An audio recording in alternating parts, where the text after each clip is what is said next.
3 বছর যখন ট্যাবলেট খেয়ে মাথার চুল উঠতে যাইতেছে গা সারে নাই, এটা কি করবা? মানুষ বলে মাঝরাই লইয়া যাও, এর বাঁচানোর হইলে বাংলাদেশে আর পরীক্ষা নাই। আল্লাহর রহমতে এই বাচ্চাটা বর্তমানে সম্পূর্ণরূপে ক্যান্সার থেকে মুক্ত আছে, আলহামদুলিল্লাহ। আল্লাহ যদি দেয়, হ্যাঁ, এগুলো লোক যে ভালো হইব আমরা ভাবি নাই। আসসালামু আলাইকুম ওয়া রাহমাতুল্লাহি ওয়া বারাকাতুহু। আমি ডক্টর মোহাম্মদ আসলাম, বর্তমানে ক্যান্সার চিকিৎসক অধ্যক্ষ ডক্টর এস এম সারোয়ার স্যারের চেম্বার গণস্বাস্থ্য হোমিওতে ক্যান্সার চিকিৎসক হিসেবে নিয়োজিত আছি। আজকে একটা রোগীর সঙ্গে আপনাদের সাথে আলোচনা করব। রোগীর বর্তমানে রোগী উপস্থিত নেই, রোগীর বাবা যিনি রোগীকে নিয়ে আসছিলেন, চিকিৎসা বিস্তারগুলো আছেন, আমি তার সাথে সরাসরি আপনাদেরকে পরিচয় করিয়ে দিচ্ছি। আসসালামু আলাইকুম। ওয়ালাইকুম আসসালাম। কেমন আছেন আপনি? আলহামদুলিল্লাহ। আপনার নাম কি?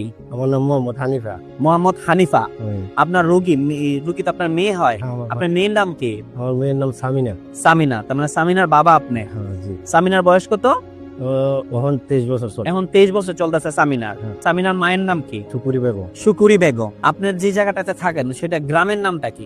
মায়েরামপুর, বাঞ্চারামপুর থানা, বিবেরিয়া ডিস্ট্রিক্ট। মায়ারামপুর গ্রাম, হ্যাঁ, বাঞ্চারামপুর থানা, হ্যাঁ। বিবাড়িয়া ডিস্ট্রিক্ট। হ্যাঁ। আচ্ছা, মানে ব্রাহ্মণবাড়িয়া ডিস্ট্রিক্ট আর কি আপনাদের। আপনার মেয়েটা সর্বপ্রথম কি সমস্যা ছিল, কতদিন আগে ধরা পড়ছে, কি আসে বিষয়, কিভাবে কি করলেন? আজ থেকে 6 বছর আগে আমার মাইয়া বাঞ্চারামপুরের থেকে, উপজেলার থেকে সরকারি হসপিটাল আছে, এখানে পরীক্ষা নিছি। জি। পরীক্ষা নেওয়ার পরে এমবিবিএস ডাক্তার বললো ওর ক্যান্সারের জীবাণু দেখা দিচ্ছে। আচ্ছা। আমি কই এটা বিশ্বাস করি না। আচ্ছা। ওই ডাক্তার